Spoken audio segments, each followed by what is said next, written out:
தீபாவளி பலகாரம் பண்ணுறதுல இந்த ஓமப்பொடி ரொம்ப ஈஸியாக செய்திடலாம். வாங்க எப்படி பண்ணுறதுன்னு பார்க்கலாம்.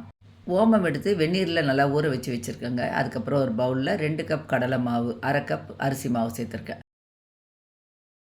1 டீஸ்பூன் பெருங்காயத்தூள் சேர்த்துருக்கேன். 1 டீஸ்பூன் மஞ்சள் பொடி. மஞ்சள் பொடி சேர்க்கறதுனால ஓமப்பொடி நல்லா கலராக இருக்கும். தேவையான அளவு உப்பு சேர்த்துடலாம். நம்ம சேர்த்த பொருளெல்லாம் நல்லா கை வச்சு கலந்து விட்டுடலாம். ஓமம் ஊற வச்சுருந்தோம் பாருங்கள். அந்த ஊற வச்ச தண்ணியோடய மிக்ஸி ஜாரில் சேர்த்து நல்லா அரைச்சிட்டு அதை வடிகட்டி வச்சுருக்கேன்.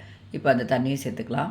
ஓமப்பொடி செய்கிறதுக்காக ஒரு பேனில் எண்ணெய் காய வச்சு வச்சுருக்கேன். நல்லா காஞ்ச எண்ணெய் ஒரு குழிக்கரண்டி. அது ஊற்றும் போதே பார்த்திங்கன்னா நல்லா சுறுசுறுன்னு சவுண்டு கேட்கணும். அப்போ தான் ஓமப்பொடி நல்லா மொறுமொறுன்னு இருக்கும். இப்போ எண்ணெய் சேர்த்ததுக்கப்புறம் கை வச்சிடாதீங்க. கரண்டி வச்சு நல்லா கலந்து விட்டுட்டு அதுக்கப்புறமா கொஞ்சம் கொஞ்சமாக தண்ணி சேர்த்து பிசையணும்.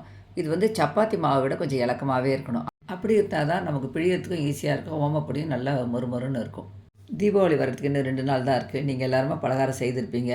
உங்கள் வீட்டில் நீங்கள் என்ன பலகாரம் செய்திருக்கீங்க அப்படின்னு எனக்கு கமெண்ட் பண்ணுங்கள். மாவு பிசைஞ்சதுக்கப்புறம் இந்த மாதிரி இருக்கணும். விநாயகரை நினச்சி விநாயகர் பிடிச்சி வச்சுட்டு இதுக்கப்புறமா நம்ம பிழிய ஆரம்பிச்சிட வேண்டியது தாங்க. நான் வந்து இந்த மாதிரி ப்ரெஸ் பண்ணுற அச்சு தான் வச்சுருக்கேன். இது ரொம்ப சுலபமாக இருக்கும். அந்த அச்சில் வந்து சுற்றி எண்ணெய் தடவிடலாம். அப்போ மாவு ஒட்டாமல் இருக்கும். எண்ணெய் நல்லா காஞ்சிருக்கு. இப்போ கேஸ் ஸ்டவ்வை சிம்மில் வச்சுட்டு பிழியலாம். அப்போ தான் வந்து நமக்கு எண்ணெய் வந்து சூடு கையில் படாமல் இருக்கும். பிகினர்ஸாக இருந்தால் ரொம்ப கேர்ஃபுல்லாக கொஞ்சம் மேலே தூக்கி பிழிஞ்சு விடுங்க.